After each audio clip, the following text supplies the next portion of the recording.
When did a woman's shelter fail you? I waited until my husband passed out drunk on the couch to whisper to my twin girls, "We're going to get ice cream." We slipped out the front door and walked straight to the women's DV shelter 3 blocks away. We rushed up to the receptionist and I breathed a sigh of relief. I could feel my hands shaking as I whispered, "He's in an alcohol coma, but as soon as he realizes I'm gone, we're screwed." My voice cracked on the last word. The receptionist looked up from her computer, and my stomach dropped. It was Patricia, my husband's 25-year-old ex-girlfriend. Patricia's eyes traveled from my bruised jaw to my daughters clinging to my legs. Sophie was clutching her teddy bear, the one with dried blood on it from last week when he'd thrown it at the wall right after hitting her.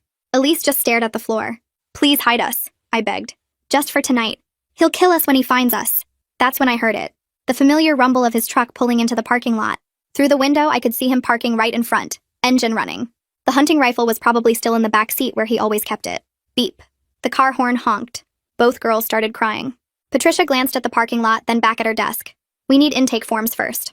"Patricia, please, if he's right there." "I can't just hide people. There's a process." Then came the second honk. Longer and angrier. Through the window, I could see him laughing, patting his belt. Something he only did before he showed us who owns who. "Please, Patricia. He's going to kill us." Sophie tugged on Patricia's shirt with her tiny hand. "Please let my mommy in. You don't even have to take me. Just take mommy so daddy doesn't hurt her again." Patricia pulled away like she'd been burned. She leaned forward and hissed, "You stole my family. Find your own shelter." I couldn't breathe. This wasn't happening. Sophie, my brave little 5-year-old, tried again. "I'll go back to daddy. I'll be good. Just please hide mommy." The third honk was so long and angry that Elise wet herself, the warm liquid pooling on Patricia's clean floor. Through the window, David was holding up his phone, taking pictures of us, grinning evilly. Patricia's nose wrinkled in disgust. "Not my problem. Maybe David will finally see what kind of mother you really are." The words hit me like a physical blow. She was really going to do this. She was going to send us back to him because of something that happened 8 years ago. Elise suddenly found her voice, the words tumbling out between sobs. "Daddy locks us in the closet when mommy tries to call anyone. It's dark, and Sophie can't breathe good in there." Her tiny hand gripped mine tighter. "Last time he kept us there all night because mommy tried to call grandma." Sophie nodded, adding in her small voice, "He broke my teddy when I cried too loud. And he says if we tell anyone at school, he'll hurt mommy worse." She held up the blood-stained bear like evidence. "He made me watch." The fourth honk made all 3 of us jump. Through the window, I could see him getting out of the truck, stretching like he had all the time in the world. "Please," I begged Patricia one last time. "They're babies. Even if you hate me, please don't do this to them." Elise dropped to her knees on the wet floor, not caring about her accident. "Please, Miss Patricia. I promise I'll be quiet. I won't eat anything. I won't even use the bathroom." Her voice was so small. "Daddy gets really mad after he drinks the smelly bottles. He threw the TV at mommy's head last time." Sophie joined her sister on the floor, both of them kneeling in front of Patricia's desk. "We can sleep under a table. We're really small. No one will even know we're here." She was crying so hard she could barely get the words out. "Please don't make us go back. Please, please, please." Through the window, I saw him walking toward the door, that dangerous calm on his face that always came before the worst violence. Elise grabbed Patricia's shoe. "He has a gun in the car. He said he'd use it if mommy ever tried to leave again." But Patricia just pulled her foot away and stood up. "Security!" she called out. "We have a situation here. This woman is refusing to leave." My legs went weak. He was at the door now, trying the handle, finding it locked, smiling at me through the glass. I grabbed both girls, who were still on their knees begging, and pulled them up. There was nowhere to run. I grabbed both girls' hands and yanked them up from the floor, pulling them so close against my legs I can feel them shaking. Through the glass door, David is leaning back against his truck with his arms crossed, that smile on his face that makes my stomach twist. Patricia stares at her computer screen like we're invisible, like my daughters aren't standing here soaking wet and crying. I realize she's actually going to do this. She's going to let him take us, and something breaks open in my chest. My eyes dart around the lobby looking for anything, any way out, and that's when I see it. Behind Patricia's desk, there's a hallway with a gray sign that says, "Staff Only," in white letters. There has to be another exit back there, a back door, something. Sophie is still crying into her bloody teddy bear, and Elise just stands frozen in her wet pants, staring at nothing. I make a decision right then that we're not leaving this building no matter what Patricia says or does. We're staying inside where there are walls and locks between us and him. Patricia reaches across her desk for her phone and I hear her voice, flat and bored, saying the word security, like she's reporting someone who parked in the wrong spot. My hands are shaking so bad I can barely keep hold of the girls, but I force my knees to lock, force myself to stay standing. Through the window, David honks the horn again, longer this time, and I watch his hand move toward the passenger seat. I know exactly what he's reaching for because I've seen that rifle 100 times, seen him clean it at the kitchen table while he drinks, seen him load it before going hunting. The girls both flinch at the honk, and Sophie makes a small, scared sound. A man appears from that staff hallway, and I see his name tag says Hank in black letters. He's older, maybe 60-something, with gray hair and a security guard uniform that looks a little too big. His eyes are kind, though, really kind, and they move fast, taking everything in. He looks at Patricia, then at me, and my daughters pressed against my legs, then out the window at David's truck. Something changes in his face. His mouth gets tight and his eyes go hard. He pulls a radio off his belt in one smooth motion. Hank speaks into the radio in a quiet voice, calm but serious, giving an address and saying something about a possible DV situation and an armed subject in a vehicle. He says, "Request immediate police response." And I feel something loosen in my chest just a tiny bit. Patricia starts to say something, her mouth opening with that annoyed look, but Hank holds up one hand without even glancing at her. She stops talking. He moves his body between us and the glass door, putting himself right in the middle, and tells me in that same calm voice to move away from the windows. His voice is gentle but firm, like he knows exactly what he's doing. I pull Sophie and Elise toward the corner of the lobby, the spot where the wall blocks the view from outside. My legs feel like they might give out any second, but I keep moving. Hank walks to the door, and I hear the click of the lock turning from the inside. Outside, David's truck door slams open, the sound making both girls jump. Sophie buries her whole face in my shirt, her little hands gripping the fabric so tight. Elise makes this small whimpering sound that reminds me of a hurt animal, and it breaks something inside me. I fumble my phone out of my pocket, my fingers shaking so bad I almost drop it. I open the text app even though Hank already called because I need to do something. Need to help somehow. I type out David's truck description, the color and model, and then in all caps I type, "He has a rifle in the back seat." My fingers are trembling so much I have to delete and retype it twice before it's right. I hit send to 911 and then I hear him. His footsteps on the pavement outside, heavy boots getting closer. Then his fist hits the door. Boom, boom, boom. So hard the glass shakes. David's voice comes through the door, and I know that tone, that fake calm sound he uses right before everything explodes. He's saying something about coming home and talking, his voice all smooth and friendly. Through the window, I can see him smiling and waving at us like we're old friends meeting up for coffee. Hank lifts his radio again and speaks into it, his voice still calm, saying the subject is at the door now attempting contact. I crouch down with the girls and wrap my arms around both of them.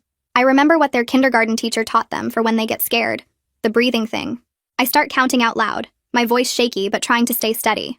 In for 4 counts, hold for 4, out for 4. Sophie grips her teddy bear with both hands and starts counting with me in a whisper, her voice so small. 1, 2, 3, 4. Elise doesn't say anything, but I watch her tiny chest moving up and down with the pattern, following along. In for 4, hold for 4, out for 4. We do it again and again, huddled in the corner while David keeps talking through the door. Then I hear it. Sirens in the distance getting louder. David's whole body changes and I can see it through the window even from the corner. His shoulders relax and his hands come up in this innocent gesture, palms out like he's surrendering. He backs away from the door real slow, taking his time, and walks back toward his truck. He's moving casual now, like he's just some regular guy who stopped by to visit and decided to leave. Like he wasn't just pounding on the door with his fist. Like there isn't a rifle in his back seat. The sirens get closer and louder and I hold my daughters tighter, still counting breaths, waiting for what happens next. The sirens get so loud they hurt my ears, and then suddenly 2 police cars swing into the parking lot with their lights spinning red and blue across everything. I watch through the window as 4 officers get out, and I can see their hands hovering near their belts where their weapons are. David is leaning against his truck now with his arms crossed like he's just some regular guy waiting for a friend to show up. One officer walks toward him while another heads straight for the shelter entrance. The 3rd and 4th officers spread out and I realize they're making sure he can't run. Patricia's voice cuts through the lobby and it's sharp and angry. She says this is all unnecessary drama and she should have just processed us normally like any other client. Hank doesn't even turn his head to look at her. His eyes stay locked on David through the window and his hand is still on his radio. I want to scream at Patricia that she was going to send us back to die, but I'm using every bit of energy I have left to keep the girls calm and keep myself standing upright. My legs feel like they might give out any second, but I force them to hold me. Sophie is still counting breaths with me, and Elise has stopped making that whimpering sound, but her whole body is shaking against my leg. A female officer knocks hard on the glass door, and Hank moves fast to unlock it and let her in. Her badge says Officer Vega, and she has dark hair pulled back so tight it must hurt. She takes one look at my bruised jaw and then down at the girls clinging to my legs, and her whole expression changes and goes hard. She turns to Hank and asks what he saw, and he tells her everything in clear factual terms without any drama or emotion. He describes how we arrived scared, how Patricia refused to help, how David showed up and started honking and pounding on the door, how he called it in as a possible DV situation with an armed subject. Officer Vega is writing in a small notebook and nodding as he talks. When he mentions the rifle, her pen stops moving for just a second, and then she writes faster. Officer Vega turns to me and asks directly if there are weapons in the vehicle, and I tell her about the hunting rifle he always keeps in the back seat behind the driver's side. My voice comes out as a whisper, and I have to repeat it louder so she can hear me. She lifts her radio to her mouth and speaks into it, telling her partner outside about the rifle and giving the exact location I described. Through the window, I see the other officer's whole posture change as he's talking to David. His hand moves closer to his weapon, and he takes a step back to create more distance. They're taking this seriously now. They believe me. Patricia moves forward and tries to insert herself into the conversation. Her voice is getting louder as she tells Officer Vega that I showed up without an appointment and refused to follow proper intake procedures. She's making it sound like I'm the problem, like I'm some difficult client who wouldn't cooperate. Officer Vega turns to her, and the look on her face could freeze fire. She says in a calm but firm voice that she'll get Patricia's statement in a moment, but right now she needs to focus on the immediate safety threat. Patricia's mouth snaps shut, but I can see rage building in her eyes like a storm getting ready to break. She crosses her arms and steps back, but she's staring at me with pure hatred. Hank shifts his weight uncomfortably, and I see him looking at Patricia like he's seeing her clearly for the first time, like he's realizing what she almost did to us. Through the window, I watch the officers make David do a field sobriety test right there in the parking lot. They have him walk in a straight line heel to toe and he's swaying sideways. Then they make him touch his nose with his finger and he misses twice. When they tell him to stand on one leg, he nearly falls over completely. He's clearly still drunk from passing out on our couch earlier, and the officers can see it. Officer Vega explains to me in a quiet voice that this gives them probable cause to search the vehicle. She says it like she's trying to reassure me that they're doing everything by the book. I nod and hold my daughters tighter. Sophie has stopped crying, but her face is still buried in my shirt. The officer outside opens David's truck door and reaches into the back seat with careful, practiced movements. I see him pull out the rifle and my stomach drops even though I knew it was there. He handles it like he's done this 1,000 times before, checking it and securing it in some way I can't quite see from here. Then he pulls out handcuffs and tells David to turn around and put his hands behind his back. David's face changes in an instant. The fake calm, casual pose disappears and genuine rage takes over. His face goes red and I can see him yelling something at the officers even though I can't hear the words through the glass. They get the handcuffs on him anyway and walk him toward one of the police cars. I feel Sophie's grip on my hand loosen just slightly. Not a lot, but enough that I notice. Officer Vega asks if I'm willing to give a statement, and I nod even though my voice feels stuck in my throat. She pulls out her notepad again and starts asking questions in a gentle but thorough way. She asks how long the abuse has been happening, and I tell her since before the girls were born. She asks if he's threatened us with weapons before, and I tell her yes, multiple times, especially when he's been drinking. She asks why we came here tonight, and I explain about waiting until he passed out, about telling the girls we were getting ice cream, about having nowhere else to go. I answer everything while the girls stay pressed against my legs. Elise is still shaking, and Sophie keeps touching my hand like she needs to make sure I'm still there. Patricia interrupts again, and her voice is rising as she tells Officer Vega that I stole her family 8 years ago, and this is all just manipulation to get attention. She's saying I'm making everything up, that David would never hurt anyone, that I'm the real problem. Officer Vega's expression doesn't change at all, but she writes something in her notepad. Hank shifts uncomfortably, and I see him looking at Patricia like he's seeing her clearly for the first time tonight. His face shows something like disappointment, or maybe disgust. Patricia keeps talking, but Officer Vega holds up one hand to stop her, and Patricia finally goes quiet. The silence feels thick and heavy. Officer Vega puts her notepad away and pulls out her phone. She asks if she can take photos of my bruised jaw for documentation, and I nod. The camera flash makes me blink. Then she crouches down to Sophie's level and asks in the gentlest voice if she can photograph the teddy bear. Sophie holds it out with both hands trembling, and Officer Vega is so careful and kind. She explains to Sophie that the bear is going to help keep her and her sister and her mommy safe. She takes several photos of the dried blood on the fur, and then she pulls out a clear plastic bag and asks if it's okay to keep the bear for evidence. Sophie looks at me with big, scared eyes, and I nod and tell her it's okay. Officer Vega seals the bear in the bag and labels it with a marker. Then she walks out to her patrol car and comes back with a small stuffed dog, brown and soft-looking. She gives it to Sophie and tells her she's very brave. Sophie hugs the new dog tight, and I feel something in my chest crack open just a little bit. Officer Vega puts her notepad away and looks at me with a serious expression. She says she needs to call Child Protective Services because the girls witnessed violence and were harmed, and it's mandatory by law. My whole body goes cold, and I feel panic rising in my throat because I know what CPS means. They take kids away from their mothers, and I just got us out, and now they're going to split us up anyway. Officer Vega must see something in my face because she crouches down to my level and her voice gets softer. She explains that CPS's goal is keeping families together safely, not separation. She says they want to help create a safety plan so we can stay together. I'm still shaking, but I nod because what choice do I have? Officer Vega pulls out her phone and steps away to make the call while Hank stays near us. I hold both girls close and try to keep breathing. Sophie is still clutching the new stuffed dog, and Elise has stopped shaking as much, but she's leaning all her weight against my leg. Officer Vega comes back after a few minutes and explains that we need to go to the hospital for medical documentation of my injuries. I want to argue because all I want is to find somewhere safe to sleep, but she says the photos and medical records will be crucial for getting a protective order tomorrow morning. The words protective order make something click in my brain, and I realize this is real legal protection, not just hiding. I agree to go. Hank speaks up and offers to escort us to the police car through the staff corridor so we don't have to walk past David's truck in the parking lot. Officer Vega thanks him and we start gathering the few things we have. Just as we're about to leave through the staff hallway, a woman in professional clothes walks in through the front door. She's maybe in her 40s with dark hair pulled back and she's wearing a blazer even though it's late at night. She walks straight to the desk and introduces herself as Letitia Campbell, the shelter supervisor. She asks what happened and her voice is calm but firm. Hank steps forward and gives her a quiet summary of everything. He explains about Patricia refusing intake, about David arriving with the rifle, about the girls begging on their knees, about calling police. Patricia is still standing behind the desk with her arms crossed and her face is red. Letitia's face goes pale as she listens to Hank's description. She looks at me and the girls and I see her jaw tighten. She asks Patricia if this account is accurate, and Patricia starts to say something about procedures and intake forms, but Letitia holds up one hand to stop her. Letitia pulls Patricia aside toward the staff hallway, and I can hear their voices even though they're trying to keep it private. Patricia's voice rises and she's saying something defensive about personal history and following protocol.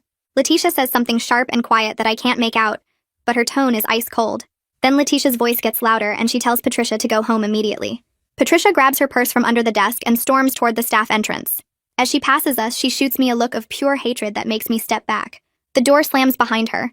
Letitia comes back and apologizes directly to me. She says she's arranging for us to transfer to a partner shelter tomorrow, and she'll personally handle the intake. Officer Vega thanks her and says we need to get to the hospital now. Letitia nods and says she'll follow up with us in the morning. The police car ride is quiet.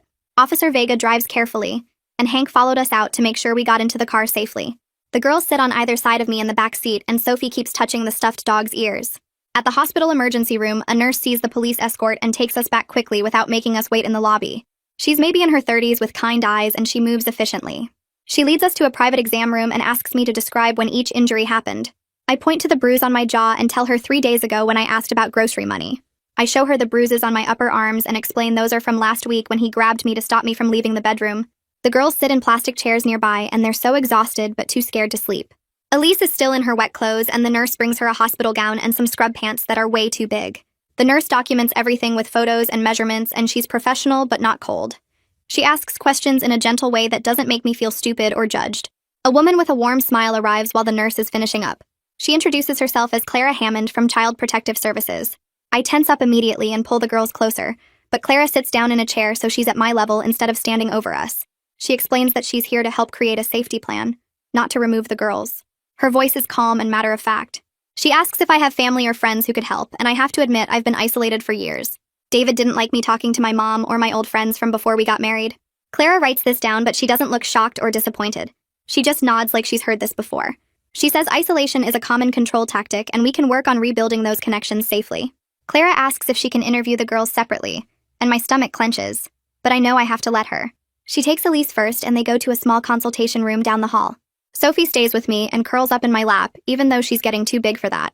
I watch the clock and count the minutes. Elise is gone for maybe 10 minutes and when they come back, Clara's face looks sad but professional. Then she takes Sophie, who clutches the stuffed dog Officer Vega gave her. I sit in the hospital chair and feel like I might throw up. The nurse brings me a cup of water and sits with me but doesn't try to make small talk. Sophie is gone longer, maybe 15 minutes, and when she comes back, her eyes are red, but she's not crying anymore. Clara gives me a small nod that I think means the girls did okay. While Clara is writing up her notes, another woman arrives. She's younger than Clara, maybe late 20s, and she's carrying a messenger bag. She introduces herself as Faye Coleman, a domestic violence advocate. She hands me a burner phone still in its plastic package and a folder full of papers and pamphlets. She sits down next to me and explains that David will probably bond out of jail quickly, maybe within 24 hours. She says I need to file for an emergency protective order first thing in the morning at the courthouse. The way she says it is matter-of-fact but not scary. She's not trying to panic me, just giving me information I need to know. She opens the folder and shows me the protective order paperwork and explains what each section means. Faye sits with me and helps me understand what happens next. She goes through the protective order hearing process and explains the criminal charges against David and talks about safety planning for when he gets out. She's treating me like someone capable of making decisions instead of a helpless victim who needs to be rescued. It's the first time tonight I feel like maybe I can actually do this. She asks me questions about where we'll stay and whether I have access to money and what my work situation is. Requested Reads is on Spotify now. Check out link in the description or comments. I answer honestly even though some of the answers are embarrassing. Faye just writes everything down and doesn't judge. She says we'll figure it out one step at a time. Officer Vega comes back to check on us and she has an update. She explains that David is being held on DUI charges, domestic violence, and child endangerment. The combination of charges means his bond will be higher than usual, but she warns me that he'll likely bond out within 24 hours. She says we need to move fast on the protective order. My brief moment of relief from hearing he's in jail evaporates when I realize he could be out by tomorrow night. Officer Vega sees my face and reminds me that once the protective order is in place, any contact from him will result in immediate arrest. She gives me her card with her direct number written on the back. Clara finishes her paperwork and says she'll check in with us tomorrow afternoon. Faye says she'll meet me at the courthouse at 9 in the morning to help with the protective order filing. Clara comes back with both girls and sits down across from us in the hospital waiting area. She pulls out a yellow legal pad and clicks her pen. She asks where we'll stay tonight, and I realize I have no answer because the shelter isn't safe anymore. Faye jumps in before I can panic and says she can arrange a motel voucher through the advocacy program. Clara writes this down and keeps asking questions about my work situation, and whether I have access to our bank accounts, and if David knows where my family lives. I answer everything as honestly as I can, even though some of it is embarrassing. She makes notes about everything and then tears off the top sheets and hands them to me as a copy. She says this is our safety plan and we'll update it as things change. Faye's phone rings and she glances at the screen before putting it on speaker. Letitia's voice comes through and she's talking fast and apologizing over and over. She explains that Patricia has been placed on immediate administrative leave pending a full investigation. Faye asks about our transfer, and Letitia says she's personally arranging for us to move to a partner shelter in the next county tomorrow, where David won't know to look. I manage to say thank you, and my voice cracks on both words. Letitia says she'll call tomorrow with the details and hangs up. The clock on the wall shows it's past midnight when the nurse finally brings our discharge papers. Officer Vega appears with a plastic bag of donated clothes from the hospital's emergency supply. T-shirts and sweatpants that don't fit right, but they're clean and they're ours. She leads us out through a side door to avoid the main waiting room, and we climb into her patrol car. The girls curl up in the back seat, and I sit in front watching streetlights pass by. She drives to a motel on the edge of town with exterior doors and a flickering neon sign that says vacancy. She walks us to room 127 and takes the key from me to unlock it. She checks the bathroom and looks under both beds and tests the window locks before handing the key back. She reminds me to call 911 if anything happens, and then she's gone. I lock the door and slide the chain and push one of the chairs under the door handle like I've seen in movies. I check the window locks twice, even though Officer Vega just checked them. The girls don't even take off their shoes before they collapse onto one of the double beds. I sit on the other bed and pull the burner phone out of the package. My hands shake as I peel off the plastic and power it on. I save Faye's number first, and then Officer Vega's number as my only two contacts. My body feels like it weighs 1,000 pounds and every muscle is screaming for sleep, but my brain won't shut off. I sit against the headboard and make a mental list of what we have. The clothes on our backs that smell like hospital and fear. The donated bag with ill-fitting shirts and pants. The burner phone with 2 numbers saved. Sophie's new stuffed dog and Elisa's wet clothes in a plastic bag. The folder of papers about protective orders and resources and safety planning. It's almost nothing, but it's more than we had 6 hours ago when we walked out our front door. Sophie and Elise are asleep now, curled together in the middle of the bed like they used to do when they were babies. I pull out the protective order paperwork from the folder and carry it to the bathroom. I turn on the light and close the door most of the way so it won't wake them. I sit on the closed toilet lid and start filling out the forms. My hand shakes so badly the pen keeps slipping, but I force myself to write down every incident I can remember. The time he threw the TV. The night he locked them in the closet for 8 hours. The threats about what he'd do if I ever left. Every bruise and every broken thing and every time I thought he might actually kill us. The burner phone buzzes and I nearly drop it. Unknown number. I open the message and it's just a photo of our house with no words. The lights are on inside and I can see his truck in the driveway. My hands go numb and cold and I have to remind myself to breathe. I forward it to Faye like she told me to do with any contact attempts. She responds within 2 minutes saying she's documenting everything, and I should try to get some sleep. I set an alarm for 7 and try to close my eyes, but every sound makes me jump. A car door somewhere in the parking lot. Footsteps on the walkway outside. Voices from another room. Around 4 in the morning, I finally doze off sitting up against the headboard. I wake up every 20 minutes, jerking awake and grabbing for the phone. When light starts showing around the edges of the curtains, I give up on sleep completely. I take a shower in the tiny bathroom and the hot water feels like something I don't deserve. I stand under it anyway and let it run over my shoulders until the mirror is completely fogged. Faye knocks on the door at exactly 8 in the morning holding a cardboard carrier with 3 coffees and a paper bag that smells like breakfast sandwiches. She spreads my protective order paperwork on the small table by the window and helps me add more specific details and dates.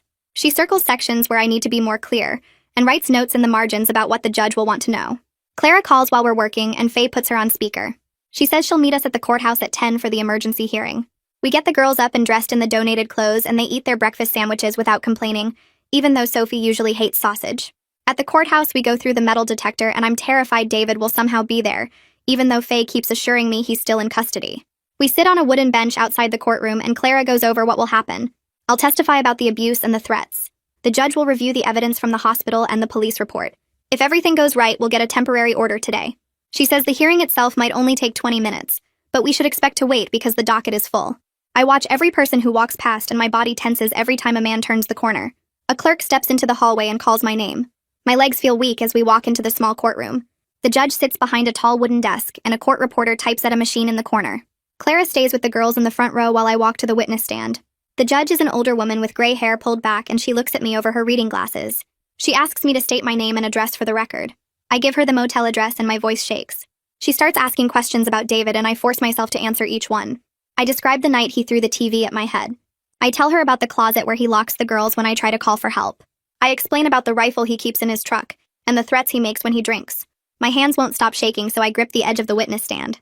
The judge asks me to describe what happened at the shelter last night. I walk her through every detail, starting with sneaking out while he was passed out. I describe Patricia refusing to help us, and David showing up with the rifle. The judge writes notes while I talk. She asks to see the hospital photos, and I watch her face get hard as she flips through them. She looks at the police report Officer Vega filed. She asks if the girls have been hurt directly, and I tell her about Sophie's teddy bear and the bruises on their arms from when he grabs them too hard. The whole thing takes maybe 15 minutes, and then she tells me to step down. A screen lights up on the wall, and David's lawyer appears on a video call. He's wearing a suit and sitting in an office somewhere. He starts talking about how I'm making things sound worse than they are. He says the photos from the shelter show the girls were fine and just scared because I was acting crazy. He claims I'm trying to turn the children against their father. I feel heat building in my chest, and my hands curl into fists. Faye reaches over and squeezes my hand hard. I stay quiet like she told me to. The lawyer keeps talking and says David loves his daughters and would never hurt them. He mentions Patricia gave a statement saying I'm manipulative and dramatic. He argues that David just had too much to drink and made a mistake by following us to the shelter. The judge listens without showing any reaction on her face. When the lawyer finishes, she thanks him and the screen goes dark. The judge calls Officer Vega to the stand next. Vega walks up and raises her right hand to swear in. The judge asks her to describe what she saw when she responded to the shelter. Vega pulls out a small notebook and reads from it in a calm, professional voice. She describes my visible facial bruising and split lip. She notes the girl's obvious fear response when David's truck was mentioned. She explains that David failed the field sobriety test and was clearly drunk. She states that a hunting rifle was found in the vehicle within reach of the driver's seat. She adds that Patricia made inappropriate comments suggesting personal bias against me. The judge asks if the girls showed signs of abuse, and Vega describes the bruises on Sophie's arms and Elise's fearful behavior. She mentions the blood-stained teddy bear that was collected as evidence.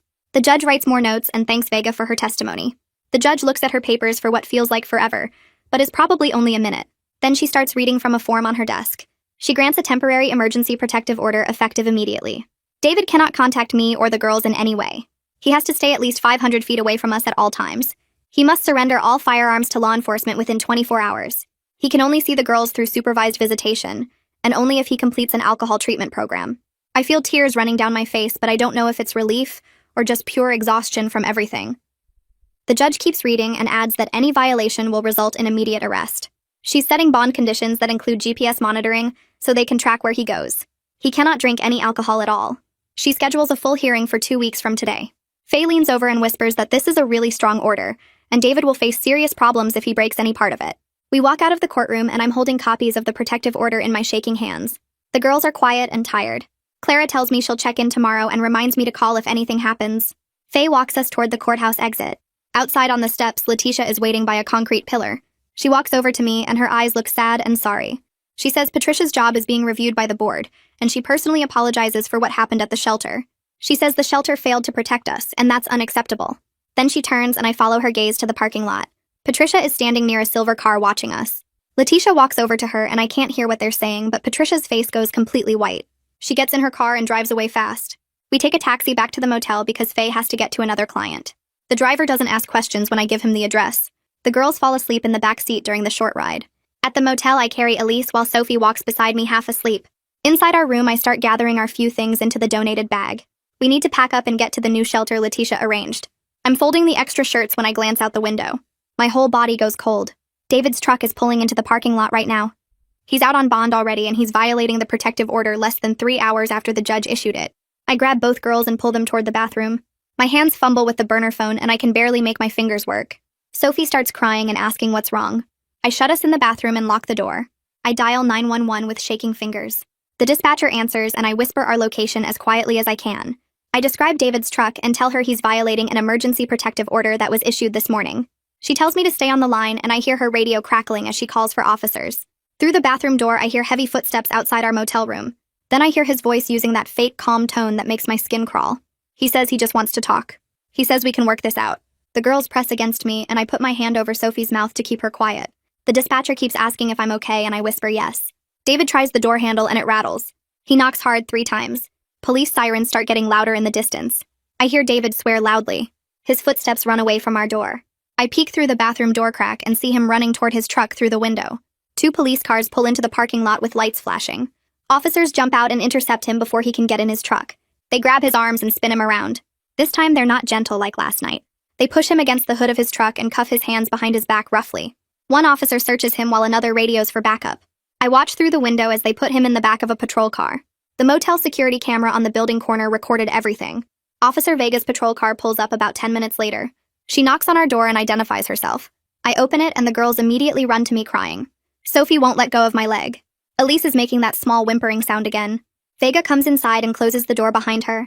She asks us to sit down and tell her exactly what happened. I explain about packing our things and seeing his truck pull in. I describe hiding in the bathroom and calling 911. She writes everything in her notebook. She explains that violating a protective order this fast shows the judge he's dangerous. She says they'll probably revoke his bond completely this time. She asks if we know how he found us. I pull out the burner phone and show her the photo text from last night with our house in it. She takes pictures of the text message with her phone. She says he must have followed us from the courthouse or tracked us somehow. She asks if he could have put a tracker on any of our belongings. I realize we left with nothing but the clothes we were wearing and the donated bag from the hospital. There's no way he could have tracked our stuff. He must have followed the taxi. Officer Vega asks if we saw where he got the location, and I show her the photo text from last night. She takes pictures of the message with her phone and explains David must have followed the taxi from the courthouse. She radios for someone to check the motel's exterior cameras. Sophie won't let go of my hand and Elise is shaking against my leg. Officer Vega tells us David is going back to jail with no bond this time. She says violating a protective order twice in one day shows he's dangerous. My burner phone rings while she's still talking and the screen shows Clara's number. I answer and Clara's voice is urgent. She says we need to move to the confidential shelter right now. David clearly has ways to find us that we don't understand yet. She's revising the safety plan over the phone. No school for the girls until we're completely secure. No contact with anyone who might accidentally tell him our location. I can hear her typing while she talks. She says Faye is already setting up transport to the new place.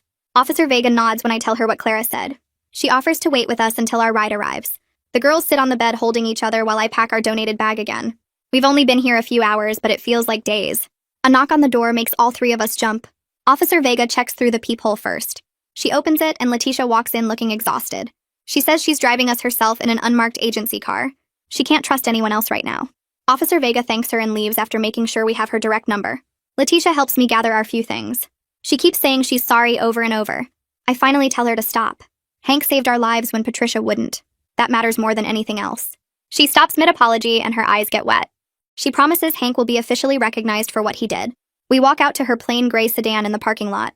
She has us get in quickly and locks the doors. The girls climb into the back seat and I sit up front. Letitia takes a complicated route through neighborhoods I don't recognize. She makes random turns and doubles back twice. She's checking the mirrors constantly. After about 30 minutes of driving, she finally relaxes a little. She explains the new shelter is in a different part of the city. It's in a regular neighborhood, so it doesn't stand out. Only a few people know the actual address. We pull up to a 2-story house with blue siding. It looks like every other house on the street. There's a small front porch and a fenced backyard. Nothing about it says shelter. Letitia walks us to the front door and rings the bell. A woman in jeans and a sweater answers. She smiles at the girls and introduces herself as the intake coordinator. Her voice is soft and calm. She leads us inside to a living room that actually looks like a living room. There are couches and a TV and kids' toys in a basket. She shows us down a hallway to a bedroom with 2 twin beds and a small bathroom attached. She explains this is our private space. The door has a lock we control from inside. There's a closet with hangers and drawers that are empty and waiting. She points out the window faces the backyard where the girls can play safely. For the first time since we left our house, I feel like I can take a full breath. The girls immediately claim their beds. Sophie puts her new stuffed dog on one pillow. Elise sits on the other bed and bounces a little to test it. The intake coordinator says dinner is in an hour and we should rest. Letitia hugs me before she leaves. She promises to call with updates. After everyone leaves, I lock our door and sit on Sophie's bed. I pull out the burner phone and stare at it for a long time. My mom's number is still saved in my memory from years ago. I haven't talked to her in 2 years because David cut me off from everyone. My finger hovers over the numbers. I finally dial. She answers on the second ring. Her voice says hello and I can't speak for a second. Then I say it's me. She makes a sound like crying and laughing together. I tell her we left and we're safe now. She asks if we need anything and I admit we need money. It hurts my pride, but the girls need clothes and supplies. She says she'll send it today. She doesn't say I told you so even though she warned me about David years ago. She just says she loves us and she's proud of me. We talk for 10 minutes before I have to hang up. My hands are shaking when I put the phone down. That afternoon, Faye calls about the legal aid attorney. She set up a phone consultation for me in 20 minutes. The attorney calls right on time. Her name is Miss Rodriguez and she handles family law cases. She explains the whole process for filing for custody and divorce. It sounds complicated and long. She says we need to document everything. She asks questions about our marriage and David's behavior. I answer while watching the girls color on paper the intake coordinator gave them. Miss Rodriguez says we'll meet in person next week to start the paperwork. Having actual steps to follow makes everything feel slightly less scary. The shelter has a child therapist who works here 3 days a week. She comes to our room after dinner and introduces herself as Miss Karen. She sits on the floor with Sophie and Elise. She teaches them safety words they can use if they feel scared. She explains that red means stop and talk to an adult. Yellow means take deep breaths. Green means they're okay. They practice saying the words. Then she pulls out a big poster board and colored stickers. She helps them make a feelings chart. Happy gets yellow stars. Sad gets blue circles. Scared gets red squares. Mad gets orange triangles. The girls stick the stickers on the chart and talk about when they feel each way. Sophie smiles when she puts a happy star on the board. It's the first real smile I've seen in days. Elise puts 3 scared squares in a row but then adds a yellow star next to them. Miss Karen says they're doing great. She'll see them again in 2 days. After she leaves, the girls keep looking at their chart. That evening, Letitia calls my burner phone. She says Patricia has been suspended without pay while they investigate. The shelter is reviewing all their intake procedures because of what happened. She tells me my complaint is formally documented now. It will be part of Patricia's permanent employment record. I know it's not enough punishment for almost getting us killed, but it's something. She says the whole organization is taking this seriously. Later that night, another call comes in. The screen shows a number I don't recognize. I almost don't answer, but something makes me pick up. A woman's voice introduces herself as the prosecutor on David's case. Her name is Miss M. Chen. She explains all the charges against him. Domestic violence and child endangerment from the original arrest. DUI from that night. 2 counts of violating a protective order from today. She says the combination shows a clear pattern. Judges take that seriously. She's setting up preliminary hearings for next month. She needs me to testify eventually, but not yet. She'll prepare me when the time comes. I write down the court dates she gives me. After I hang up, I sit on my bed and stare at the wall. The girls are already asleep in their beds. I start thinking about everything ahead. The court dates and testimony. The divorce process. Rebuilding our entire lives. I wonder if I'm actually strong enough to do all of this. A soft knock on the door makes me jump. I check through the peephole and see Faye standing there. I unlock the door and let her in. She asks how I'm doing, and I admit I'm scared. She sits next to me on the bed. She doesn't give me any fake positive speeches. She just reminds me that leaving was the hardest part. Everything else is just steps. 1 foot in front of the other. I nod and feel slightly better. She stays for a few more minutes, then leaves me to rest. I pull out a notebook the intake coordinator left for us. Clara mentioned keeping a detailed journal for court. I open to the first page and start writing. I write about the night he threw the TV. The times he locked the girls in the closet. Every threat he made about what would happen if I left. Every bruise and every broken object. My hand cramps after filling 6 pages. I make copies on the small printer in the common area.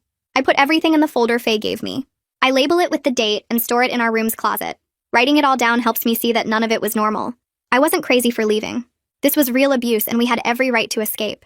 That night, I check on the girls every hour like I've been doing since we got here. Around 2 a.m., I notice something different. Sophie and Elise are curled up together in one twin bed. They're breathing deep and even. Sophie's arm is wrapped around her sister, and Elise has her thumb in her mouth like she used to when she was a baby. I sit on my bed and watch them sleep for what feels like hours. They don't wake up when someone walks past our door. They don't flinch when a car door slams outside. They just keep sleeping. Their faces peaceful in a way I haven't seen in years. I stay awake anyway because my body won't let me relax. Every sound makes me tense up and look toward the door. I check the locks 3 times. I peek out the window to scan the parking lot. My heart races whenever I hear footsteps in the hallway. But I'm not spiraling or having a panic attack. I'm just alert. The next morning, when the girls wake up, Sophie mentions she had a dream about puppies instead of her usual nightmares. Miss Karen told me yesterday that hypervigilance is normal after trauma. She said my body learned to stay on guard to keep us safe, and it will take time and consistent safety for that response to decrease. I write that down in my journal so I can remember it when I feel broken. 3 days after we left the house, I pull out my journal during the girls' afternoon nap time. I write the date at the top of a new page and start making a list of everything that's happened. The emergency protective order is active and being enforced by the courts. David is in jail with his bond revoked after he violated it. Criminal charges are filed and moving forward with the prosecutor's office. CPS has a safety plan in place that focuses on keeping us together, not threatening to take my girls away. We have secure shelter with support services and counseling for all of us. Patricia faced real consequences for what she did and can't hurt other families now. I read through the list twice and add more details. The protective order covers me and both girls until the full hearing in 2 weeks. The criminal charges include domestic violence, child endangerment, DUI, and 2 counts of violating a protective order. The CPS safety plan has our location confidential and regular check-ins scheduled. The shelter provides meals, therapy, legal advocacy, and job search help. Patricia was suspended without pay and has a formal complaint in her file. It's not perfect, and I know the legal battle is just starting. But we're safer than we were 4 days ago when we were trapped in that house. I close the journal and put it in the folder with all our other documents. Then I make copies on the shelter's printer and store them in 2 different places. I pick up the burner phone and type out a text to Faye. Just 2 words. Thank you. She responds within seconds like she's been waiting to hear from me.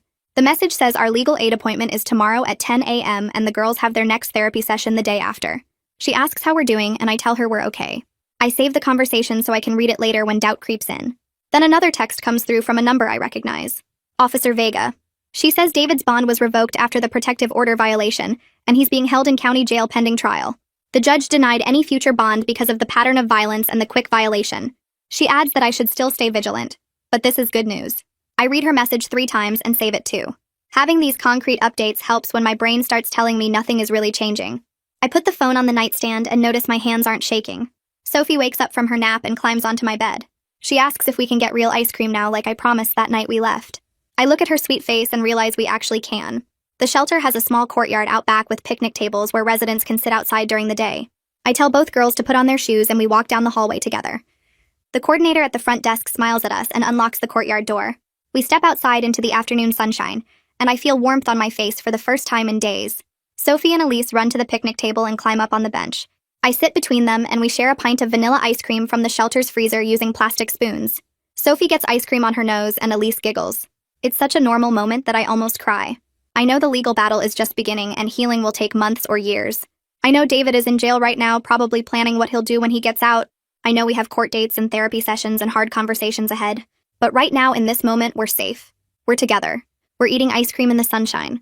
We're taking our lives back one small step at a time. That's the story for today. I really appreciate you taking the time to listen, because it makes telling these stories feel special. I hope it left you feeling a little bit lighter. Subscribe so we can keep finding the good moments together.